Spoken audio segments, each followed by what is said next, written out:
Great Tribulation. Tinalain ko na po yan. At pero loobin ng Lord, muli po mabalikan natin yung message na yan. At tatalakayin po natin yung tinatawag na 7 years Great Tribulation. Ito na po yung panahon na wala na po yung grace ng Diyos. Hahanapin ng tao ang kamatayan pero hindi masusumpungan. Maghahanap ang tao ng mangangaral, maghahanap ang tao ng mapupuntahang madaluhan pero ipagbabawal na po ang mga ganitong gathering. Kaya po nakalulungkot sa ating pong kapanahunan ay napakaraming Kristiyano ay ini-ignore, binabaliwala yung mga ganitong gawain kapag linggo. Kasi po, darating ang panahon kapag ang mga Kristiyano ay naiwan sa pagbabalik ng Panginoon, hahanapin nila ang salita ng Diyos. Maghahanap sila ng mga mangangaral patungkol sa salita ng Diyos, patungkol sa Panginoon. Sila ay maghahanap ng Bible, mabibili ng Bible sa mga bookstore, sa mga bilihan, pero wala silang mabibili sapagkat ipagbabawal na sa panahon ng Antichrist ang mga ganitong bagay. Kaya po, kung hindi po natanim sa puso't isip ng bawat isang tao ang salita ng Diyos, wala po siyang pagbubulay-bulayin sa kanyang puso at isipan. At wala na po siyang madaluhan. Hindi na po niya mararanasan ang tinatawag na divine presence ng Diyos sapagkat wala na po yung presence ng Diyos. Ang maghahari na po doon ay ang presensya ng Antichrist. Kaya po nakalulungkot po na maranasan po ito ng maraming tao. Kaya po sa oras na ito ay dumako na po tayo sa salita ng Diyos. Handa na ba kayo mga kapatid? Okay, bago ko po tayo dumako sa salita ng Diyos, nais ko muna pong i-declare, sama-sabay po tayo, ang Luke chapter 4 verse 18 to 19. The Spirit of the Lord is on me. He has anointed me to preach good news to the poor. He has sent me to proclaim freedom for the prisoners and recovery of sight, to release the oppressed, to proclaim the year of the Lord favor. Our Lord Jesus Christ, He is the anointed one. Praise God. Hallelujah. Give the best clap offering for our Lord Jesus Christ. Praise God. Hallelujah. Kung yung palakpak po na yan ay para sa akin, ay malakas na po sa akin yan. Pero dapat po ang ating palakpak ay para sa ating Panginoong Hesukristo. Amen. Praise God. Okay, sa umaga pong ito ay tatalakayin po natin ang topic about Israel event, the sign of end times. Alam ko po, halos 2 weeks na po na nagaganap po.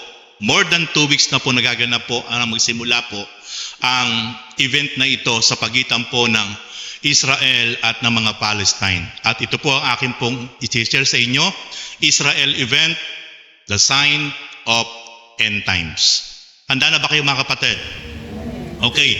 Nais ko po na bigyan diin sa inyo sa lumang tipan po, sa panahon pa lamang po ni Jacob, ni Joshua, makikita po natin na sa panahon pa lamang pong ito ay napakatindi na po ang alitan at labanan sa pagitan po ng dalawang lahi. Sa pagitan po ng mga Palestine at sa pagitan po ng mga Israelita. At alam niyo po ba, ang mga Israelita, yan po ay galing sa lahi po ni Esau. Si Esau po ay kapatid po ni Jacob. Si Esau at Jacob po ay magkapatid at ang ama po nila ay si Isaac.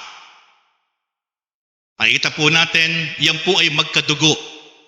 At yan din po ay nasa bloodline din po yan. Kung atin pong gaganapin ang history, mas tataasan pa po natin ang pagbabalik tanaw sa kanila pong pinagmulan. Si Abraham po ay nagkaroon ng anak sa kanyang alipin na si Ismael. At si Abraham po ay nagkaroon ng totoong anak sa kanyang asawang si Sarah na si Isaac. At yung pong si Ismael na ito ay pinalayas po ni Sarah sapagkat nagkaroon na po siya ng anak at nagsiselos po siya. Kaya pinalayas po ni Sarah ang kanyang anak, na ang anak po ni Abraham sa kanyang alipin na si Ismael. Okay. At wala po magawa po si Abraham sapagkat talagang may punto po si Sarah. Pero bago po paalisin, palayasin, ni Abraham ang kanyang anak na si Ismael kasama ang kanyang nanay na alipin po nila ay binasbasan po ni Abraham ang kanyang anak na si Ismael. Pakinig po kayong mabuti. Napakahalaga po talaga ang basbas ng mga tinawag at lingkod ng Diyos. Ito'y dinirinig at ginagrant ng Diyos. Anong basbas ni Abraham sa kanyang anak si Ismael? Ismael, aking anak, umayo ka, magpakarami ka. At sabi po ni Abraham sa kanyang anak, sa iyong lahi, ang iyong mga magiging lahi ay magiging mga makapangyarihan at pagpapalain kayo ng ating Diyos na si Yahweh. Bagamat ang pangako matutupad kay Isaac sa kanyang anak na si Isaac, pero yung kanyang naging anak sa kanyang alipin na si Ismael ay binasbasan ni Abraham na lingkod ng Diyos. Alam niyo po nangyari, yung pong mga naging lahi ni Ismael, yan po ang Arab nation.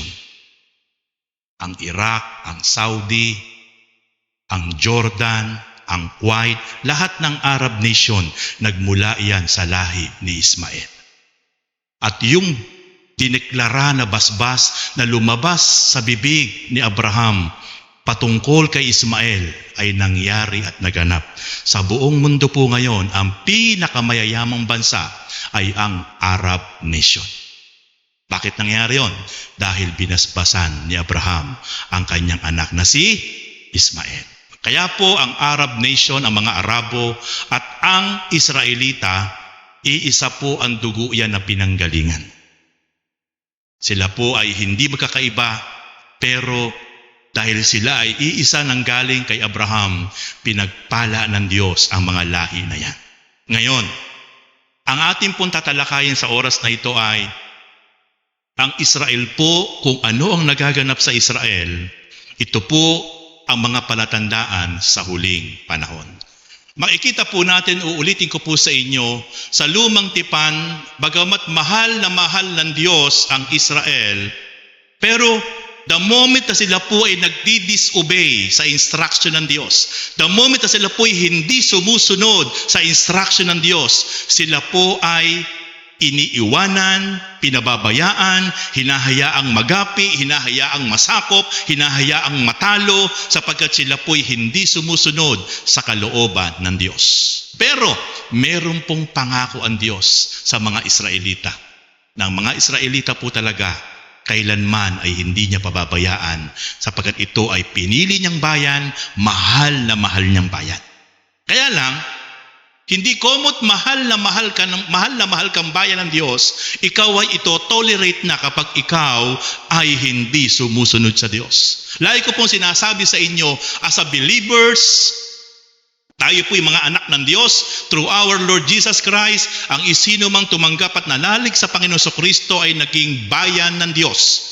Ephesians chapter 1 verse 13. Ngayon, kahit tayo naging anak ng Diyos, kahit tayo naging bayan ng Diyos sa pamamagitan ng ating pagtanggap sa ating Panginoon Kristo, but the moment na tayo nagdi-disobey, the moment na hindi tayo sumusunod sa kalooban ng Diyos, the moment na tayo gumagawa ng mga kasalanan, mga lihim na kasalanan, meron po yung kaakibat na consequence.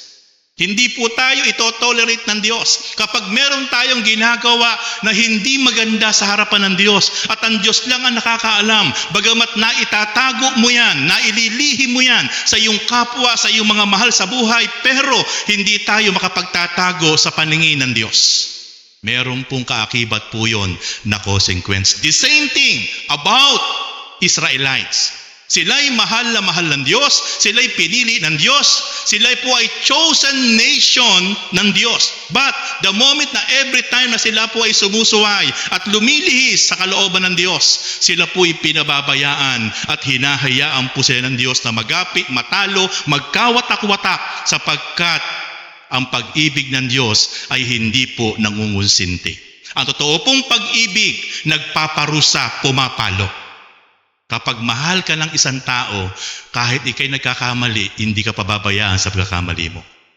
Itutuwid ka, hindi ka ito-tolerate, masasaktan ka, pero yun po ang totoong pag-ibig at pagmamahal. Amen. Ganon din po ang Diyos. Kaya makikita po natin, sa point po ang mga Israelita po ay nasakop po sila. Ang unang-unang sumakop po sa mga Israelita ay ang Babylon Empire. Sa panahon po ni King Nebuchadnezzar. Yung itinayo po na napakagandang templo ni Solomon para sa Diyos, kung saan doon sila nag-aalay, nagsusunog ng mga offering. Doon sila nag-aalay para patawarin ang kanilang mga kasalanan. Doon sila sumasamba kasama ang mga Levites, kasama ang mga high priests. Doon sa napakagandang templong ipinagawa ni King Solomon na anak ni David.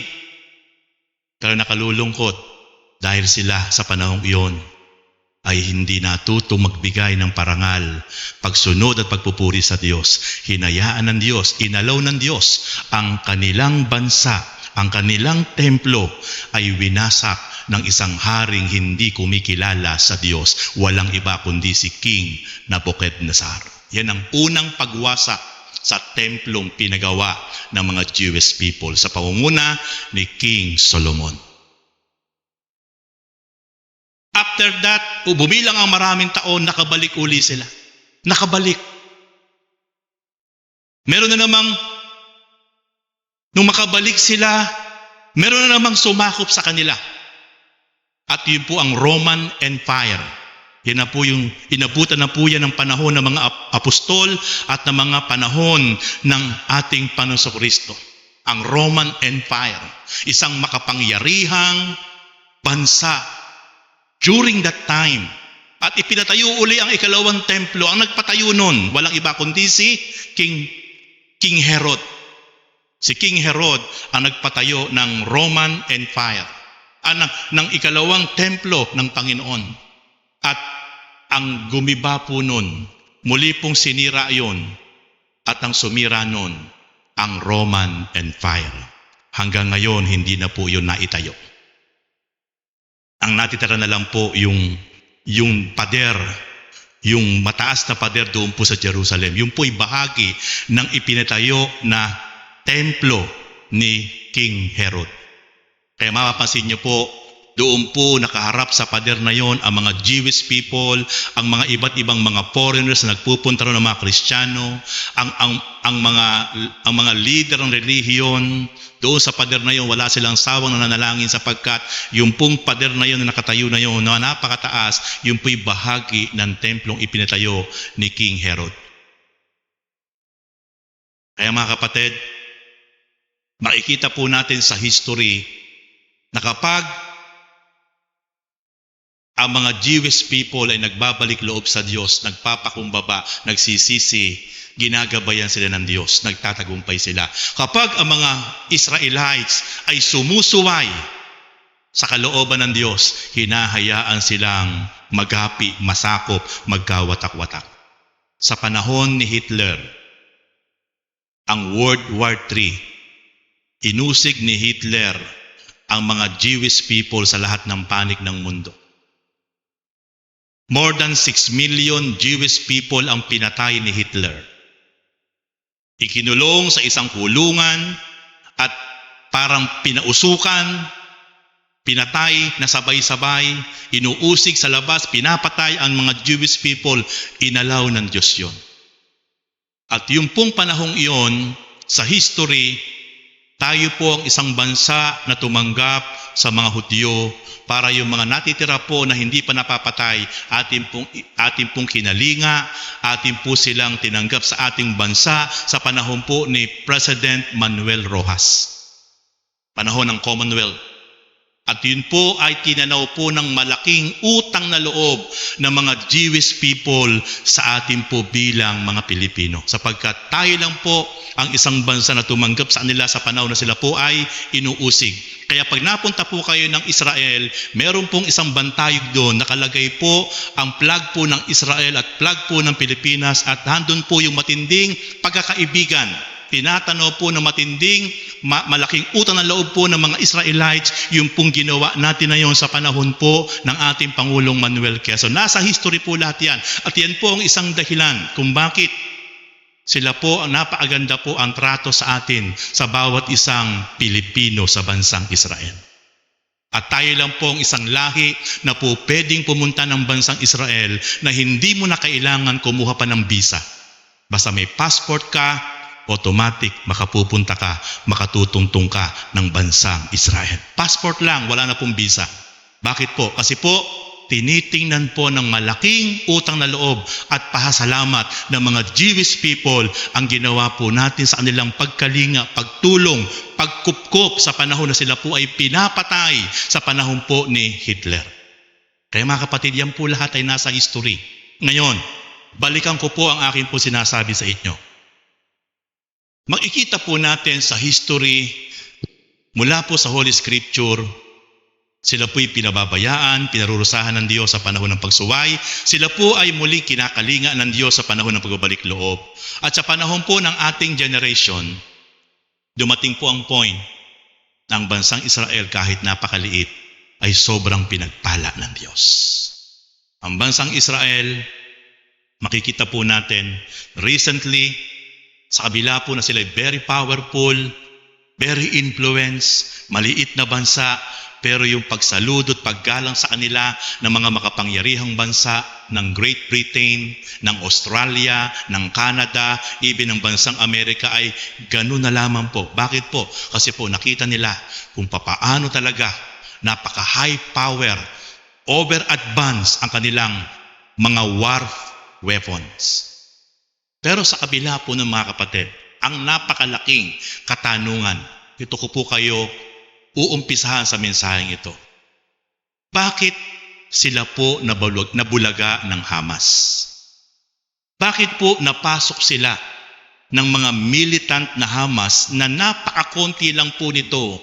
Pero bakit sila napasok October 7 at napakaraming mga Israelite ang nadamay, namatay, sabay-sabay po naging atake po ng militant na mga Hamas sa hindi inaasahang pagkakataon?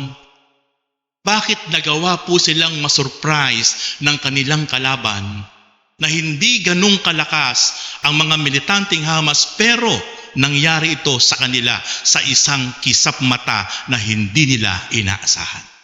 Okay, alam niyo po ba ang bansang Israel, siya po yung merong advanced jet fighter in the whole world. Sila po ang merong mga sophisticated, advanced jet fighter na maitatapat mo sa F-15, F-16, F-35 ng Amerika. Napaka-advanced ng technology po nito. Nung panahon po ng 1967, ang mga jet fighter po ng bansang Israel ay sa loob lang ng 6 na araw, tinalo po nila ang Jordan, ang Palestine, ano ba isa? Iran, 3 bansa, Egypt. Pinagtulong-tulungan sila pero mabilis po nilang natalo. At ang ginamit po nila ay ang kanilang mga sophisticated advanced jet fighter. 1967 po yun. Napakalaki na po ang agwat sa ating kapanahon. Kaya mas napa-improve pa nila, mas napahusay pa po nila ang kanilang mga aircraft fighter ng bansang Israel. And then, ikalawa po, sila po ang merong the most powerful interceptor missiles in the whole world. Ito po'y hinangaan ng Amerika, kaya po ang Amerika ay sa kanila po bumili ng kanila pong tinatawag na Iron Dome.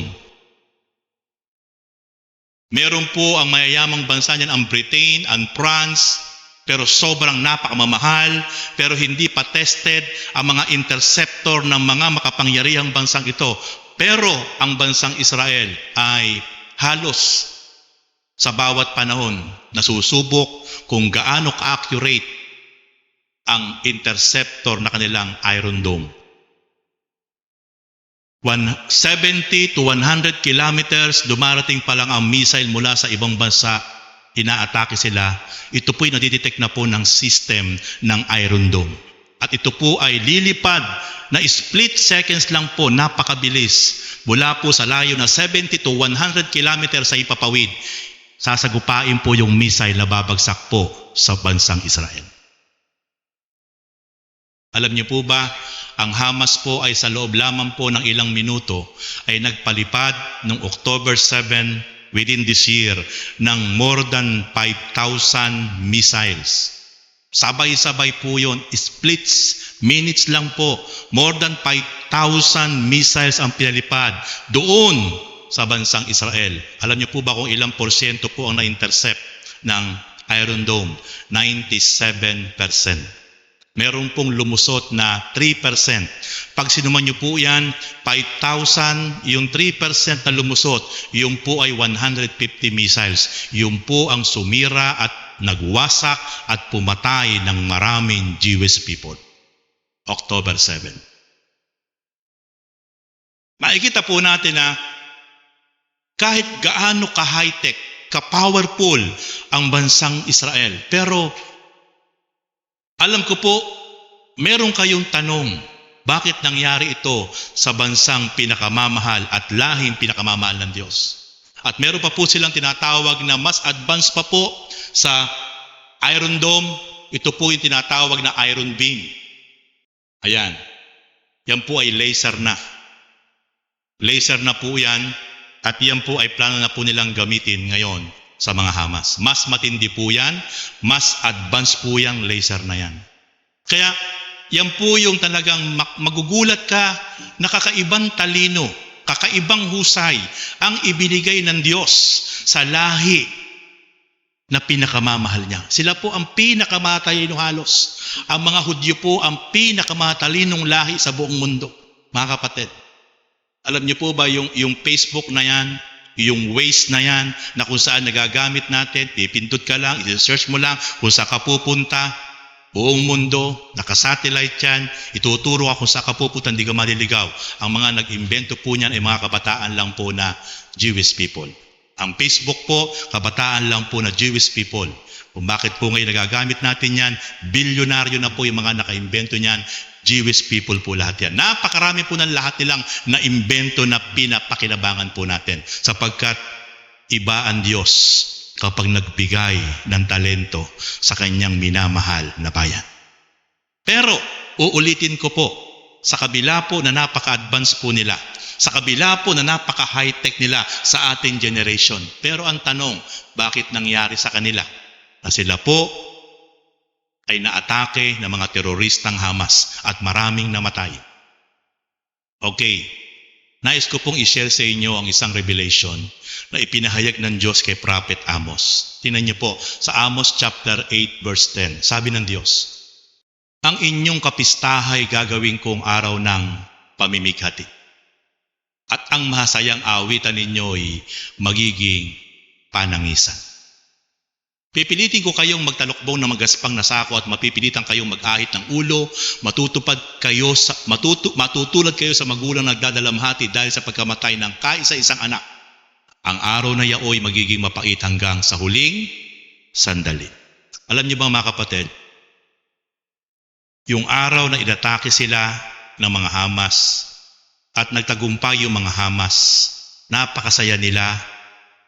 Ang unang-una po nila na atake, doon po sa border ng Gaza Strip at border po ng Israel, meron po doong malawak na disyerto. Doon po ay nagkakaroon sila ng isang festival, isang kasiyahan, isang peace. Kasi meron po silang mga sound system, napakarami po nilang mga Jewish people. At meron silang mga kasama na mga foreigners. Marami mga Jewish people nag-uwian dahil doon sa festival na yon. Mga kabataan, napakadami. Yun po ay naibidyo kung nanonood po kayo ng CNN. Naibidyo po yun. At habang sila po ay nagkakasiyahan, habang sila po ay nag-aawitan, nagsasayawan, at may kasamang inuman. At yung kasiyahan na yon, hindi nakadedicate sa Diyos na buhay. Yung kasiyahan na yon ay ginagawa na lang nilang kasariling kasiyahan. At itong kasiyahang ito ay sinabayan po ng pag-atake ng mga militanteng Hamas. Anong sabi ng propesiya sa aklat ng Amos chapter 8 verse 10? Ang inyong kapistahay gagawin kong araw ng pamimighati. Naganap po ang propesiya ni Prophet Amos sa panahon na ang mga Jewish people ay napakasaya nagkakasiyahan, nag-iinuman, nagsasayawan.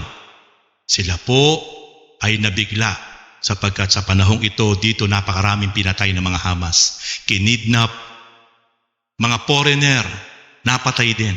At kinuha yung mga iba at kinidnap pabalik ng Gaza Strip. Kaya makikita po natin ano ang mensahe mga kapatid. Kahit ikaw ay anak ng Diyos, kahit ikaw ay pinakamamahal ng Diyos, pero kapag ang ginagawa mo sa buhay mo, na lagi mong ginagawa, nakikiisa ka, nagkakasiyahan ka, nagse-celebrate ka, at yung selebrasyong ginagawa mo at kasiyahang ginagawa mo ay makamundo na at hindi na nakadedicate para sa Diyos, may consequence yan, kapatid. Hello? Makikita po natin na mahal ng Diyos ang bansang Israel. Pero lagi ko po sinasabi sa inyo, nagagalit ang Diyos. Ang Diyos ay Diyos na mapanibughuin. Tiyakin po natin mga kapatid, dito po sa mga huling panahong ito, na kapag tayo nagse-celebrate, kapag tayo nagsasayawan, kapag tayo nag-aawitan, kapag tayo nagkakatuwaan, tiyakin po natin na ito'y nakadedicate sa ating Diyos na makapangyarihan sa lahat. Kaya mga kapatid, ito pong ginagawa natin na grand celebration every Sunday. Kung bakit tayo gumagayak, nagbibihis, kung bakit iniiwan mo ang mga bagay sa buhay mo, kung bakit isinasara mo ang hanap buhay mo, kung bakit ikinakancel mo lahat ng appointment mo, kahit presidente pa yan, kahit mayor pa yan, kahit gobernador pa yan, kahit sino pang presidente yan, kapag natapat ng araw ng linggo, i-cancel mo yan sapagkat tayo sama-samang magse-celebrate, magpupuri, mag-aawitan para sa Diyos na buhay na makapangyarihan sa lahat. Ito ang gusto ng Panginoon. Hallelujah. Ito ang nais ng Panginoon sa Diyos na mapanibughuin, na dapat ang first priority natin every time, especially kapag Sunday. Excited tayong maligo, excited tayong gumayak, kahit pagod ka, kahit puyat ka, kahit may appointment ka, pero uunahin natin, papurihan, parangalan, sambahin ang Diyos na buhay.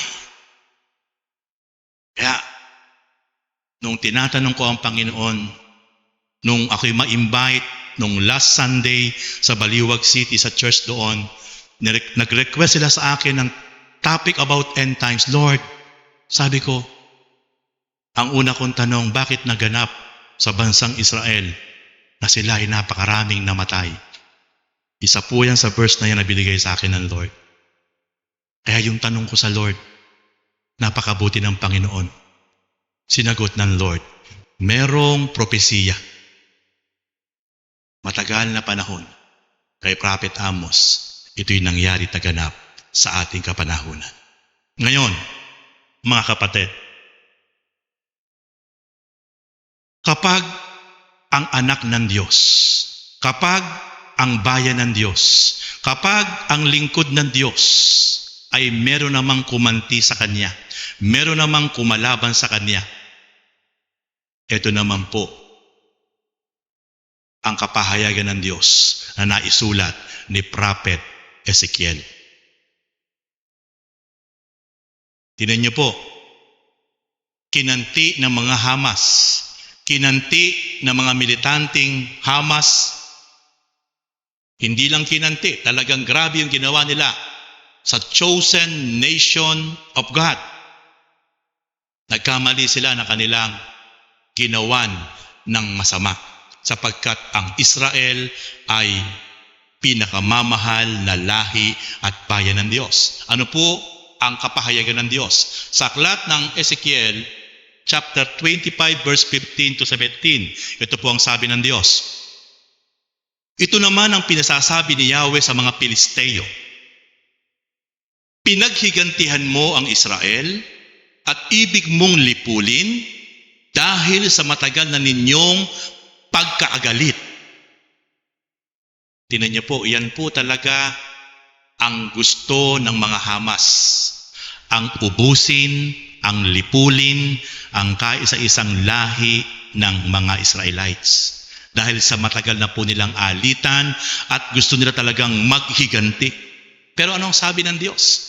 Dahil dito, parurusahan ko kayo mga Pilisteo. Lilipunin ko ang mga taga-Kreta pati ang ninirahan sa baypay dagat. Parurusahan ko sila ng mabigat bilang paghihiganti at madarama nila ang tindi ng aking galit. Sa gayon, malalaman nilang ako si Yahweh. Nang mangyari po ang surprise attack, terrorist attack na ginawa ng mga Hamas sa bansang Israel.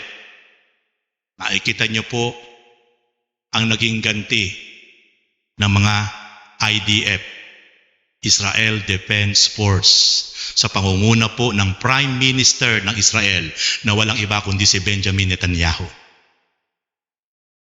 Inumpisahan niyo, sabi ni Prime Minister Netanyahu, inumpisahan niyo, tatapusin namin. At ang sabi ni Prime Minister Netanyahu, uubusin namin hanggang sa kahuli-hulihan na buhay ang mga Hamas diyan sa Gaza Strip. Bakit? Nakaprapisi. Nakaprapisi. Kapag ginawa ng pangit, kapag naghiganti ang mga Pilisteo, ang Diyos ang gaganti sa kanila. Kaya makikita po natin, dito po nagsimula na tinarget ng IDF ang mga building, ang mga pinagtataguan, kahit merong mga namamatay na mga sibilyan, nadadamay, hindi trabaho ng Israel Force na pumatay ng mga inosente, pero sa tindi ng revenge na nararamdaman ng IDF, hindi nila iniisip na may madadamay. Ang importante, kapag na-detect na kanilang mga high-tech, na kanilang mga radar, kung nasaan nagtatago ang mga Hamas, paliliparan kagad nila ng missile. Matataas sa mga building na kung saan yun ay mga residential, pero pag nakita ng mga Israelites na nandoon yung mga Hamas, pag pinaliparan ng missile, makita nyo po, gumuguho na parang pulbos yung mga building na pinagtataguan ng mga Hamas. At makikita po natin, nung magtagumpay po yung Hamas, mapasok nila yung Israel, yung Eskelon, makita po natin sa video na bahay-bahay, binubuksan nila, pinakakita po sila ng tao, nirarat-rat nila, pinapatay nila, bata, babae, walang sinisino. Pinakita po sa kalye, pinapatay po ng mga Hamas, at pagkatapos po noon, nag-kidnap po sila ng maraming mga Jewish people, bumalik sila sa Gaza, at sila po'y nagkakasiyahan, nagkakatuwaan, at tuwang-tuwa for the first time sa mahabang panahon na nagplano sila, nagtagumpay sila sa kanilang paghihiganti sa Jewish people. Nagsasayawan sila, pati yung mga mamamayan ng mga Palestine, tuwang-tuwa sa kanilang nagawa na talagang surprise attack, terrorist attack sa mga Israelita. Pero ano po ang propesiya? Sabi po ng aklat ng Isaiah 14:28 to 32, sabi ng Diyos, inihayag ang hulang ito ng taong mamatay si Akas.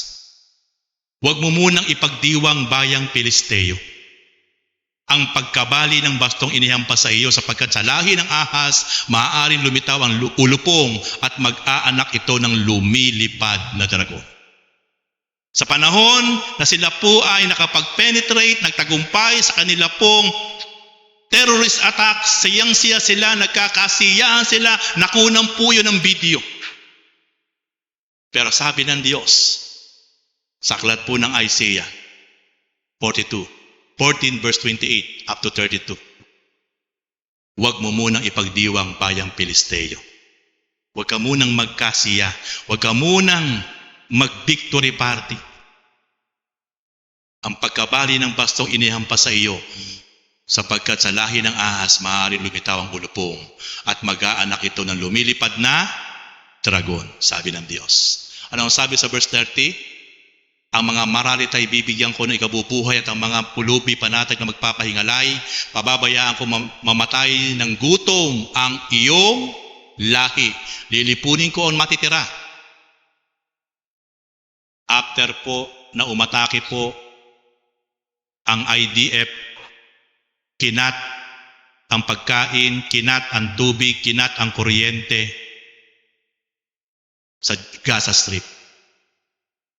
Kaya po, ang pagkain po kasi nila, nanggagaling po ang supply, dumadaan sa Israel, ang tubig nila nanggagaling sa Israel, ang kuryente nanggagaling sa Israel, lahat po yung kinat.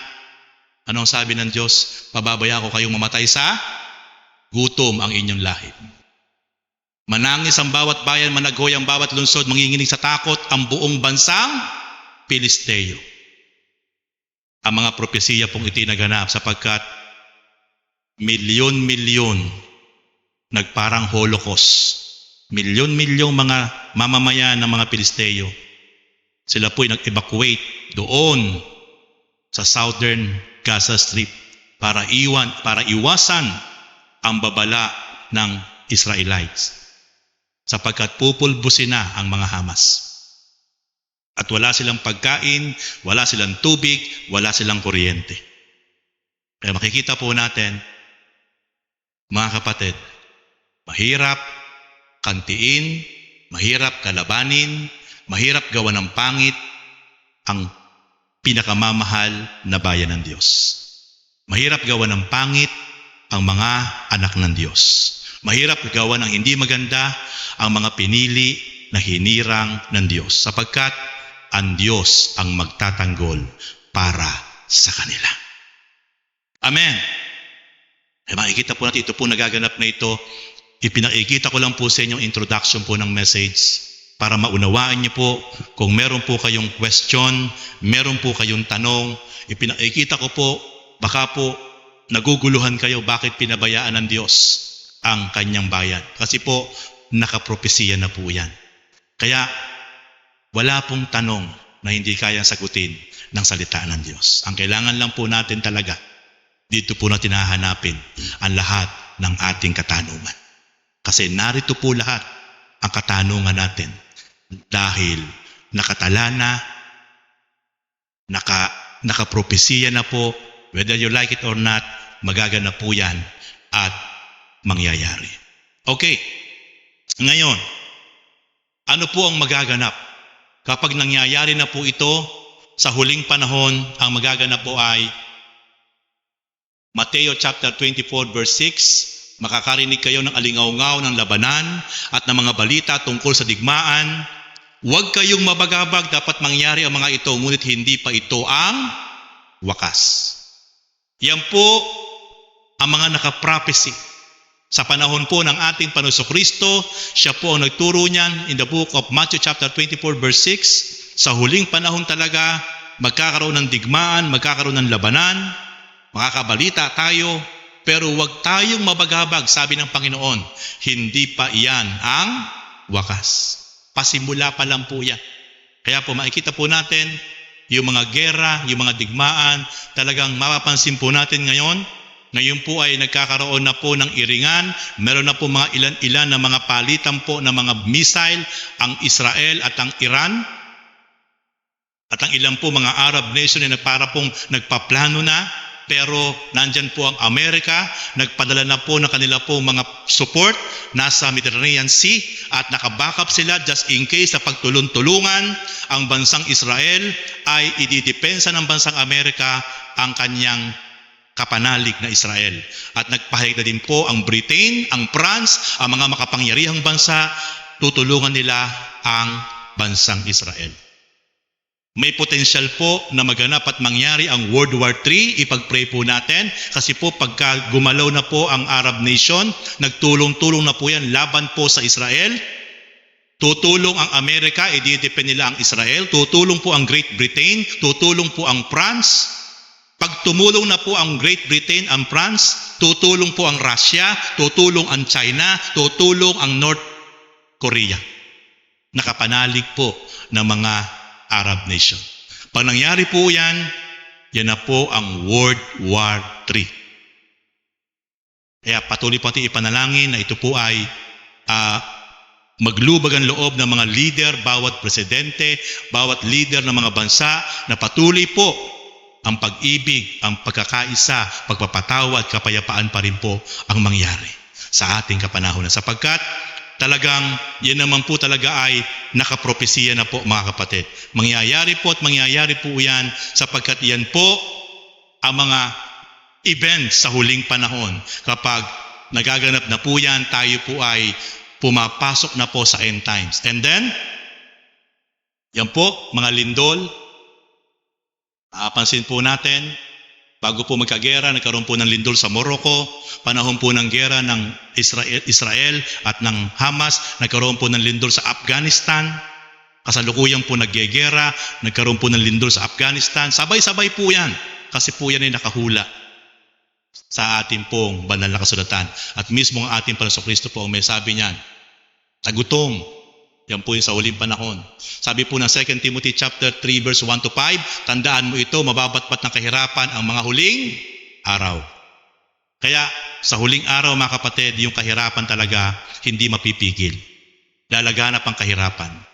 Pero alam niyo mga kapatid, yung tunay na anak ng Diyos, kahit lumalaganap ang kahirapan, hindi tayo pababayaan ng ating Diyos na makapangyarihan sa lahat. Amen? God will provide. Yan po ang isang napakalaking advantage po ng tunay na mga anak ng Diyos na sumusunod sa Panginoon. Ang mga tao ay magiging makasarili, kahaman, sasalapi, palalo, mayabang, mapangalipusta, suwail sa magulang, walang utang na loob at lapastangan sa Diyos. Yan po yung mga sign sa end times. Mapapansin niyo po, ang mga tao po ay wala na pong magiging puso para po sa ibang tao. Wala na pong pagnanasa na tumulong sa ibang tao. Puro sarili na po ang iisipin niya. At magiging gahaman po sa salapi, magiging palalo. Ano po yung palalo? Magiging mapagmataas, magiging mayabang, magiging mapangalipusta at suwail sa magulang. Nalulungkot po sa ating generation. Ito po yung generation na talagang magugulat ka po sa mga kabataan. Na hindi na po, iba na po ngayon. Dati po ang magulang po, sa panahon ko po, tanawin lang po kami ng magulang namin. Tanawin lang kami. Kapag hindi nakuha sa tanaw, pag humawak po ng patpat, ala na po. Yuko na po kami noon. Pero ngayon po, iba po kabataan ngayon. Mapuputol na po yung litid mo. Sasakit lang ang kalooban mo. Ang kabataan po ngayon, magiging suwail sa magulang. Lumalaban sa magulang. Sumasagot sa magulang. Yun po. Kasi po bakit? Nasa huling panahon na tayo. Nasa huling panahon na tayo. Ano po ang sabi? Lapastangan sa Diyos. Maski po ang Diyos lalapastanganin. Ano po yung nangyari sa bansang? Yung pinarada po ang mga Diyos-Diyosan. At yung pong Diyos-Diyosan, yung itsura po ni Satanas, ipinarada pa po nila. Isa pong matinding paglapastangan yun sa Diyos. Si Jesus po, pinakikita po sa parada niya sa festival na yun na pinarurusahan habang yung pong malaking Diyos-Diyosan nilang si Satanas ay talagang ipinagbubunyi. Saan po naganap yun? Sa bansang Brazil. Paglapastangan po sa Diyos yun. Bakit po? Yan po ang mangyayari sa huling panahon. Nagaganap na po mga kapatid. Nangyayari na po. Bukod dito, magiging malupit sila, walang hapag, mapanirang puri, mapusok, marahas, at mamumuhi sa mabuti. Hindi lamang iyan, sila magiging taksil, walang taros, palalo, at mahilig sa kalayawan, sa halip ng mga bagay ukol sa Diyos. Mga kapatid, nakalulungkot, even marami na nakakilala sa Panginoon. Ang pinagbubuhusan ng atensyon, panahon, ay ang mga bagay, mga selebrasyon, mga kasiyahan, doon sila nakatuon, doon sila nakapokus. Mga kalayawan, na yung mga kasiyahang iyon ay hindi nakapagbibigay ng kapurihan sa Panginoon. Kaya na maliwanag na sabi po dyan, magiging mahilig sila sa kalayawan sa halip na sa mga bagay ukol sa Diyos. Mga kapatid, palakpakan mo ang iyong sarili ngayon sapagkat ikaw ay hindi nagkamali na pumunta sa lugar na ito sapagkat ang pinuntahan mong kasiyahan at pagpupuri ay para sa Diyos. Sapagkat sa huling panahon, maski ang maraming mga Kristiyano at mananampalataya, even ang mga lingkod ng Diyos ay madidisip. Akala nila tama pa yung ginagawa nila. Akala nila tama pa yung pinagtutunan nila ng pansin. Binibigyan ng panahon at oras pero hindi nila alam na didisip sila ng kaaway. Masyadong buhos ang oras at panahon nila sa mga bagay na walang koneksyon sa Diyos, na hindi makapagbibigay ng kapurihan at karangalan para sa Diyos. Sapagkat iyan ang sinasabi ng Panginoon, sa huling panahon, magiging palalo, magiging mahilig sa kalayawan sa halip na mga bagay ukol sa Diyos.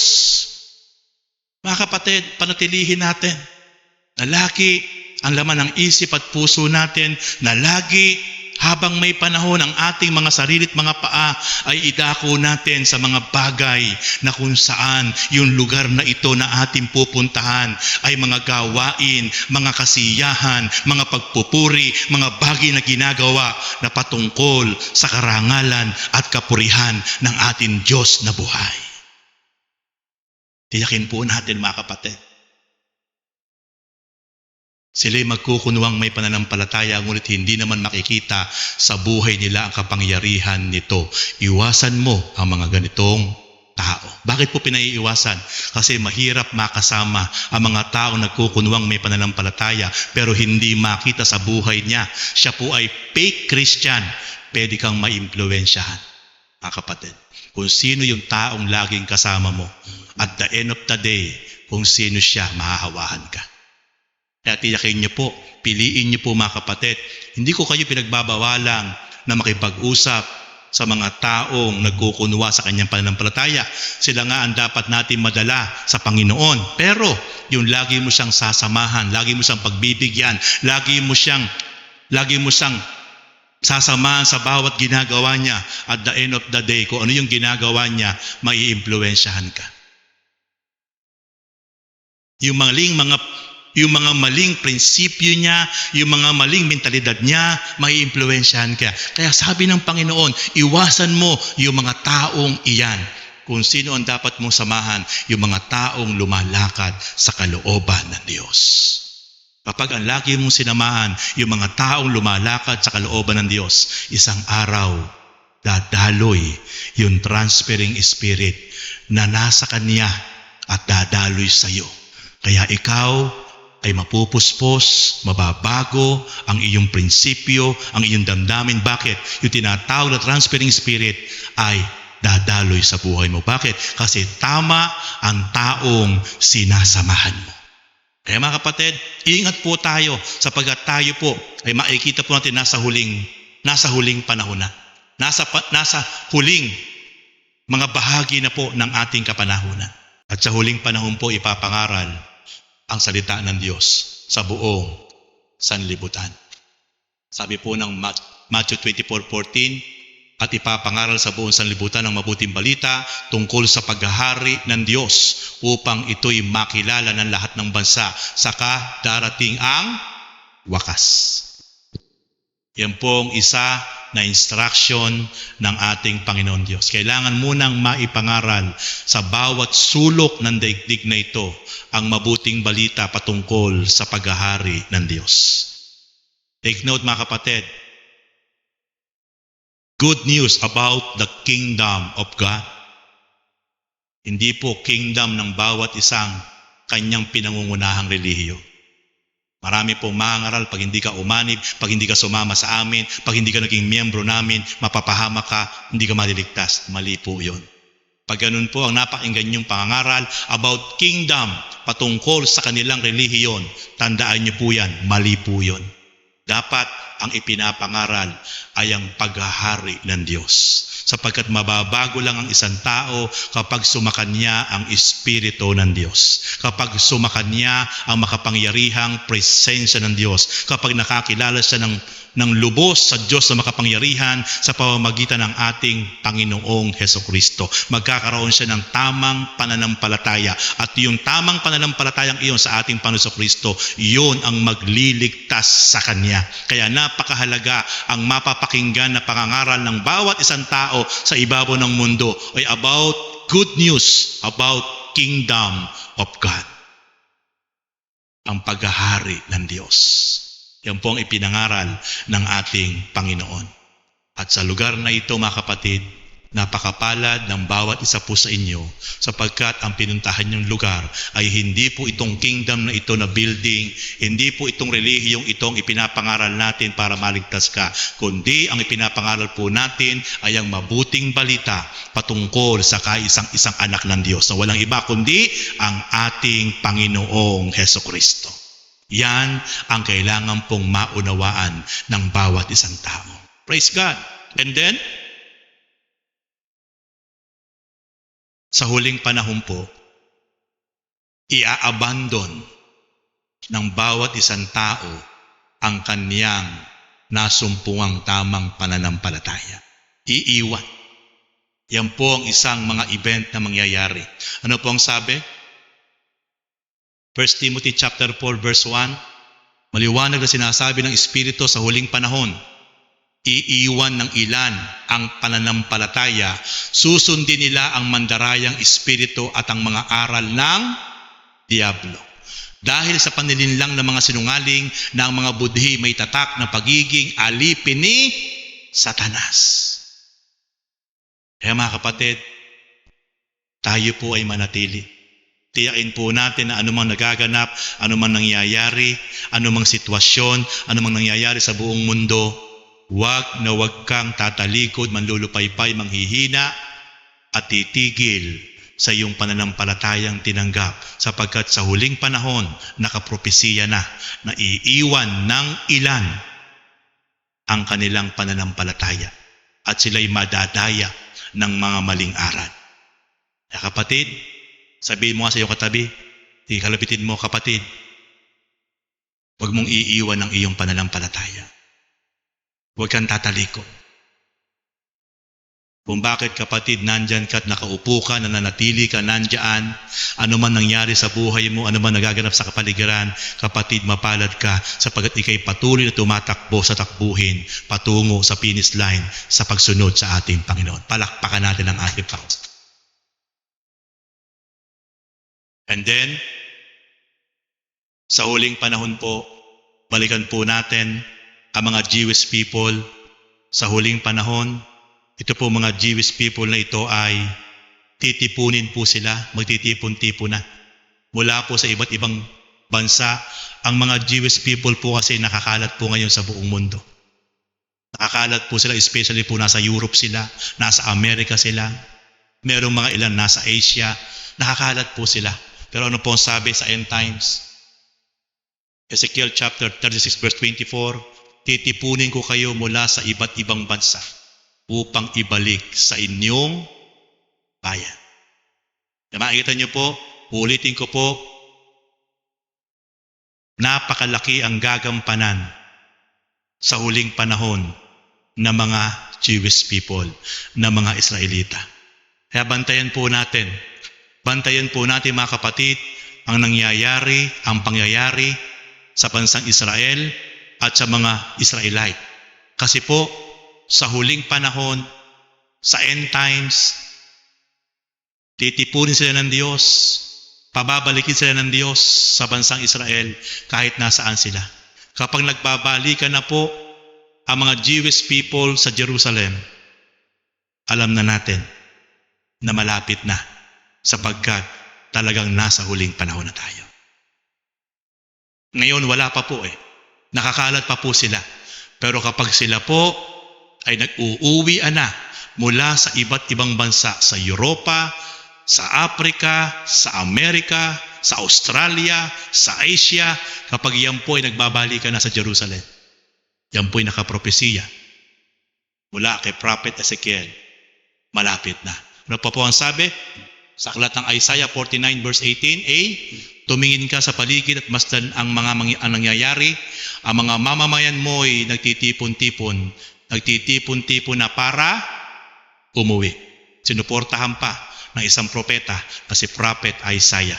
Kanina si Prophet Ezekiel, 2 propeta po yan na talagang nakapropesiya na sa huling panahon sa end times, ang mga Jewish people mula sa different countries ay talagang mag-uuwian sa Jerusalem.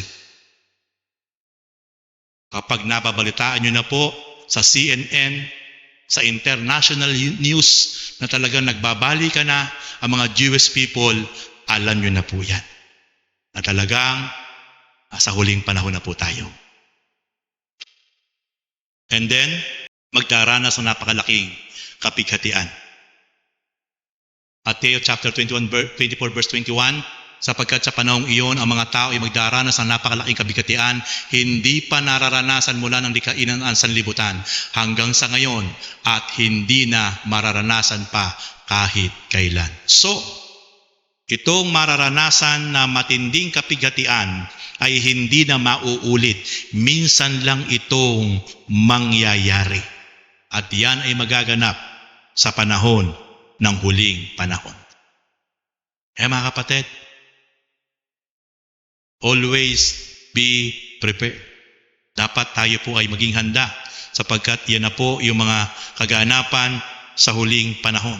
Ngayon, ang tanong, bakit ang mga Israelita pinababayaan ng Diyos?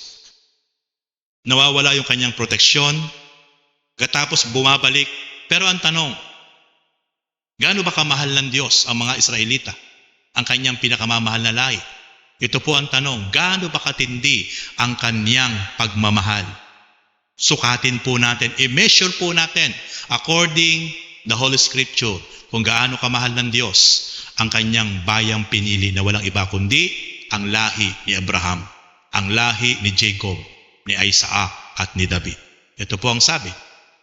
Isaiah chapter 49 verse 15 to 16. Ang sagot ni Yahweh, malilimot kaya ng ina ang sarili niyang anak? Hindi kaya niya mahalin ang sanggol na iniluwal?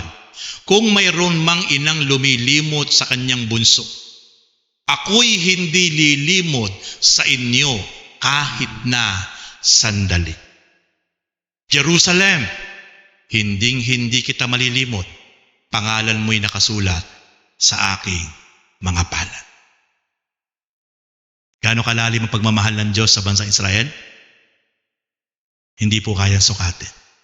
Kung merong ina na kayang lumimot sa kanyang anak na bunso, pero ako na si Yahweh, hindi ko kayang limutin ang aking bayan. Jerusalem, ang pangalan mo ay nakasulat sa aking palad. Grabe po yung pag-ibig ng Diyos. Kaya mga kapatid, mahirap kantiin, mahirap magsalita ng negative word sa bayan ng Diyos. Kaya mga kapatid, bigyan ko po kayo ng idea. Lagi niyo pong i-bless, lagi niyo pong ibabad sa panalangin ang bansang Israel. God bless Israel. Protect Israel. Bakit? Mahal na mahal ng Diyos ang bayang pinili niya. Huwag na huwag tayo magbibitaw ng pangit na negative word sa bansang Israel. Pansinin niyo po, lahat ng bansang tumutulong sa Jewish people, pinagpapala ng Diyos. Amen? Kaya mapalad po tayo. Ang bansang Pilipinas, ang lahing Pilipino ay isa sa nagbigay ng pagkalinga, pag-aruga, pagmamahal sa mga lahi ng mga Israelita. Kaya tayo po ay malapit sa puso ng Diyos. Amen! Praise God! Hallelujah! Glory to God! Kaya napakapalad po natin at yun po ay hindi po yun nakakalimutan ng mga Jewish people. Okay, isa pa po na event patungkol po sa Israel sapagkat sa kanila po nakasentro ang sign ng end times. Ito pa po. Sabi ko sa inyo kanina, ang unang templong literal ay itinayo ni King Solomon winasak ni King Nabucodonosor. Ang ikalawang templong literal sa Jerusalem ay itinayo ni King Herod, winasak ng Roman Empire. Alam niyo po ba, sa huling panahon, itatayo ang ikatlong templo. At kapag itinayo na po ang ikatlong templo, ito na po ang isang sign ng huling panahon. Alam niyo po ba mga kapatid, nakaprepare na lahat ang materyales sa pagtatayo po ng ikatlong templo. At ibabalik po nila yung lumang paghahandog. Nakaprepare na rin po ang mga red heifer, yung pulang baka. Pulang baka na malulusog, walang kapintasan, galing pa po sa ibang bansa. Binili po nila yon, in-import. Nasa Israel na po ang mga red heifer, mga pulang baka na kanila pong papatayin, susunugin kapag naitayo na ang ikatlong templo. Kaya lang po ang problema, ang gusto po nilang pagtatayuan na lugar ay yung tinatayuan po ng ano po ito? Yung pong pinaka-templo po ng mga Muslim. May tawag doon, nakalimutan ko. Yung kulay gold, yung po kanilang pinakabubong. Nandun po yun sa Jerusalem. At doon po nila gustong itayo yung third temple. At kapag yun po ay ginalaw nila, winasak nila, yun po ang magiging mitsa na gyera po sa kanila ng Muslim, ang Arab nation. Kaya hindi po nila yun magalaw-galaw pa. At doon nila gustong itayo ang ikatlong templo. At kapag nangyari po yun, kapag itinayo po ang third temple, yan po, sabi po ng Isaiah 49 verse 17, malapit nang dumating ang muling magtatayo sa iyo, at ang nagwasak sa iyo ay paalis na. Sinabi po yan ng propesiya ng Isaiah 49 verse 17. Talagang itatayo po yan. At yan po talaga ang gusto ng mga Judaism, na ang paniniwala po nila, kapag naitayo nila yan, dyan na babalik ang kanilang pinapanginoon na hindi po si Jesus. Kaya ito po mga Jewish people, mangyayari lang po ang tunay pong kapayapaan sa kanila kapag tinanggap po nilang Panginoon ang ating Panginoon Kristo. Sapagkat si Jesus Christ po ang daluyan ng kapayapaan. Kung bakit hindi po nila makamit ang tunay pong kapayapaan, sapagkat si Jesus po ay hindi nila tinatanggap na kanilang Panginoon at tagapagligtas magpahanggang ngayon. Ang kanila pong pananampalataya at paniniwala ay doon po kay Moises, sa mga kautusan pa rin po ni Moises.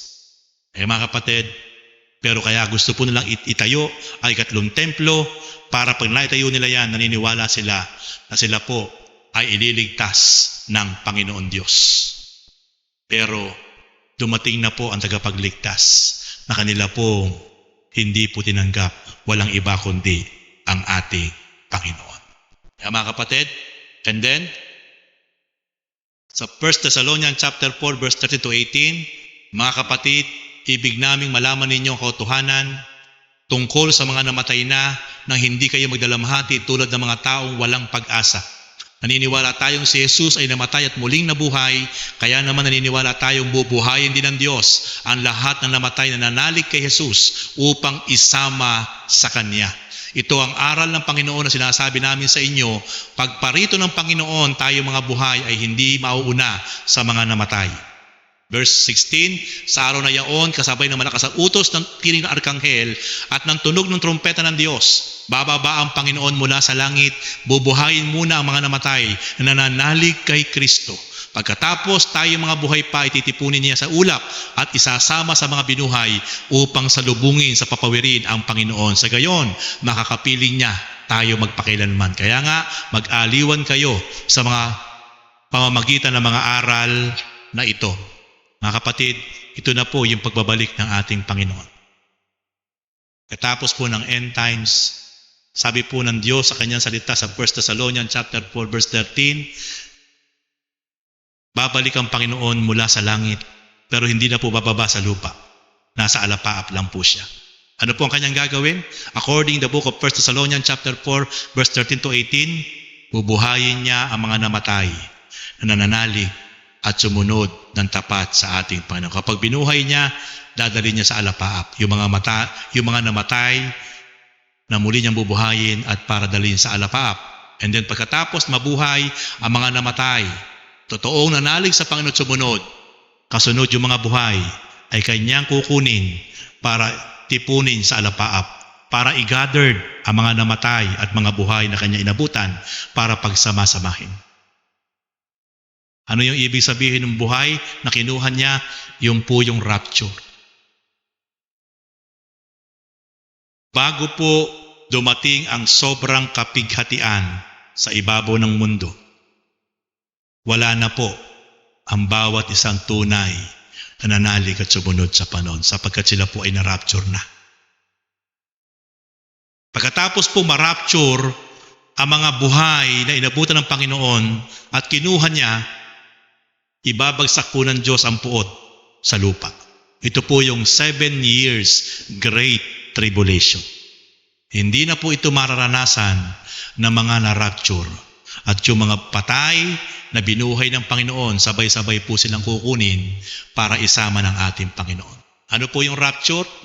Ito po yung may ginagawa ka, biglang mawawala ka. Meron pong lumalabas ngayon na mga fake news sa YouTube, sa FB, na merong isang bus ng mga bata, na wala yung mga bata at yung driver lang ang natira. Marami na pong mga fake news ngayon na nagbabalita, nag-upload na dumating na yung rapture. Ang tunay pong rapture ay magaganap po yan, worldwide po yan. Hindi lang po sa isang bansa, hindi lang po sa isang lugar. Worldwide po yan sa lahat ng panig ng mundo kapag dumating si Jesus. Lahat ng tunay na nanampalataya, nagsisi, tumalikod sa kasalanan at sumusunod sa kalooban ng Ama, sila po ay ira-rapture ng Panginoon. Ang matitira lang po yung kanyang damit na suot, sapatos, alahas, lahat po yan babagsak sa lupa at yung kanyang kabuuang katawan, yan po'y biglang mawawala. Ano ang sabi ng Bible? Matthew 24 verse 41, sa panahong iyon may dalawang lalaki na gumagawa sa bukid, kukunin ang isa at iiwan ang isa. Wala tayong mababasa na word by word na rapture sa Bible, pero dito po, yung pong context ng rapture, sinabi ng ating Panginoong Hesus. Ano ang sabi? Darating ang panahon, may dalawang lalaking gumagawa sa bukid, nag-aararo, nagtatrabaho sa bukid. Ang sabi po, kukunin yung isa at yung isa ay maiiwan. May dalawang babaeng magkasamang gumigiling, kukunin yung isa at yung isa ay maiiwan. Bakit po ganun? Bakit po may maiiwan? Bakit po merong kinuha? Kasi po yung kinuha, yung po yung tunay na may pananampalataya, tumalikod sa kasalanan at talagang sumusunod sa kalooban ng Ama. At yung pong naiwan, yung po yung nagkukunwari lang na may pananampalataya pero nagpapatuloy sa kasalanan. Kaya mga kapatid, makikita po natin na talagang babalik ang Panginoon, kukunin niya ang bawat isa. Kaya mga kapatid, ano po ang mensahe? Bago po dumating ang ating Panginoon, dapat po handa tayo. Hindi po pwede sa panahon iyon, doon ka pala magsisisi. Hindi po. Always be prepared. Dapat po nasasabik tayo sa bawat oras, bawat saglit, ang Panginoon ay dumating na para makasama tayo. Ano po ang sabi ng Bible? Matthew 13 verse 32 to 37, ngunit walang nakakaalam ng araw o oras ng pagsapit niyon, kahit ang mga anghel sa langit o ang anak man. Kaya mga kapatid, kapag may nagsasabi sa inyo, meron kayo napakinggang mangangaral sa FB, sa YouTube, o kahit sa ang pangangaral sa online, na sinasabi niyang ganung taon, ganung petsa, ay yun po ay bula ang mangangaral. Bakit po? Wala po nakakaalam, lalo't higit ang specific year, specific month, specific date ng pagbabalik ng ating Panginoon. Maliwanag na sinabi ng ating Panginoon, walang nakakaalam ng araw at oras ng pagsapit niyo kahit ang mga anghel sa langit o ang anak man, maski po ang ating Panginoon hindi po niya alam. Ang Ama lang po nakakaalam kung kailan po siya pababalikin para kunin ang mga tunay na sumunod at sumampalataya sa ating Panginoon. Kaya paano mong ipapangaral ang exact year, exact month, exact date? Wala nga po nakakaalam. Kaya po bulaan mangangaral ang bawat isang mangangaral na ganung araw, ganung taon, babalik ang Panginoon. And then, mag-ingat kayo at maging handa sapagkat hindi ninyo alam kung kailan ito mangyayari. Mag-ingat tayo at maging handa. Kaya maging maingat po tayo mga kapatid. Lalo po yung mga mahihilig manood ng mga mangangaral sa YouTube, sa Facebook, ingat po kayo. Baka mamaya ay mahingahan kayo ng maling mga turo. Baka magulo ang isip nyo, baka magulo ang damdamin nyo. Kasi nga po, sabi ng Panginoon sa huling panahon, maraming lilitaw na mga bula ang mga mangangaral. Baka ma-brainwash po kayo mga kapatid. Piliin niyo po kung kayo mahilig na makinig ng mga mangangaral sa FB, sa YouTube, piliin niyo po. Dapat po may talino po kayo at huwag kayo magpapa-impluwensya sa mga maling aral. Napakarami pong maling aral. And then, katulad nito yung isang taong umalis upang maglakbay sa malayong lupain, ipinababahala ang kanyang tahanan sa mga alipit, binibigyan niya ang kanyang gawain at inuutusan ng bantay pinto na maging laking handa sa kanyang pagdating. Ano pong ibig sabihin niyan, mga kapatid? Nasa huling panahon na po tayo. Nagaganap na ang mga pangyayari at malapit na magkaroon ng katuparan ang mga signs sa end times. Ituon natin ang ating mata at isip sa mga Jewish people sapagkat sila ang malaking gagampanan sa huling panahon. Kung bakit itinuturo ko po sa inyo ito po ay mga idea para makita po natin ang mga sign sa huling panahon. Baka po mamaya ay mabulaga ka kapatid. Baka mamaya ay nandyan na pala ang Panginoon, paparating na, pero naiimpluwensyahan ka ng mundong ito. Nakalulungkot kung sa panahon na nasa biyaya tayo, maraming Kristiyano, binabaliwala ang Diyos. Pero sa panahon na wala na po ang grace, napakahirap pong maiwan sa panahon ng Great Tribulation. Hahanapin ang tao ang Diyos, pero hindi masusumpungan. Gusto niyang sumamba, dumalo sa mga ganitong gawain, pero ipagbabawal na po ito ng mga Antichrist. Gusto niya magbasa ng Bible, wala siyang mabibiling Bible. Gusto po niya manood sa YouTube, iba na po ang mapapanood sa YouTube. Iba na po ang mapapanood sa Facebook sapagkat ikakat na po ang mga panuuring patungkol sa pangangaral sa Diyos. Ang mapapanood na po'y patungkol kay Satanas sa huling panahon, sa panahon ng Great Tribulation. Kaya ako po'y nalulungkot sa maraming Kristiyano worldwide na sa panahon ng biyaya, panahon ng grace ng Panginoon, pero hindi po pinahahalagahan ang kabutihan at biyaya ng Diyos sa buhay ng bawat isa. Patuloy pong binabaliwala ang biyaya, ang pagmamahal at kabutihan ng Diyos sa bawat isa po sa atin. Na hindi po binibigyan po ng importansya, hindi po pinapriority na patuloy po ibalik ang papuri, pasalamat at pagsamba para sa Diyos. Sapagkat tayo po ngayon ay nasa panahon ng kagandahang loob ng Diyos. Na dapat po lagi natin to ina-appreciate na napakabuti ng Diyos sa ating kapanahunan. Gayon din naman maging handa kayong lagi sapagkat hindi ninyo alam kung kailan darating ang puno ng sambahayan. Maaaring sa pagdilim, sa ating gabi, sa madaling araw, o kaya'y sa umaga. Baka sa kanyang biglang pagating ay marat ng kayong natutulog. Ang sinasabi ko sa inyo'y, sinasabi ko sa lahat, maging handa kayo. Mga kapatid, ilang beses sinabi yung maging handa kayo. Kasi nga po, kapag hindi naging handa ang isang Kristiyano, bago bumalik ang Panginoon, maiiwan siya. Hindi siya mapapasama sa pagkuha ng Panginoon sa kanyang pagbabalik. At kapag hindi po nakasama ang isang tao sa kanyang pagbabalik, baka hindi niya tagalan ang mararanasan niyang sobrang kapigatian, kahirapan sa lupa sa panahon na wala na ang grasya at biyaya ng Panginoon, sapagkat iaalaw ng Diyos ang magaganap, ang magiging atmosphere sa buong sangkalupaan ay ang atmosphere at presensya at kapangyarihan ng kadiliman. Sa panahong iyon, hindi ka pwedeng maghanap buhay, hindi ka pwedeng bumili, hindi ka pwedeng magbenta nang wala kang tatak ng marka ng 666, which is Antichrist. Kapag meron ka ng tatak, hindi ka na maliligtas. Pero kapag hindi ka naman nagpatatak, babalatan ka ng buhay, pahihirapan ka. Hanggang sa unti-unti, susuko ka at itatatwa mo ang Panginoon at magpapataka na rin. Kaya sabi ng Panginoon, maging handa kayo.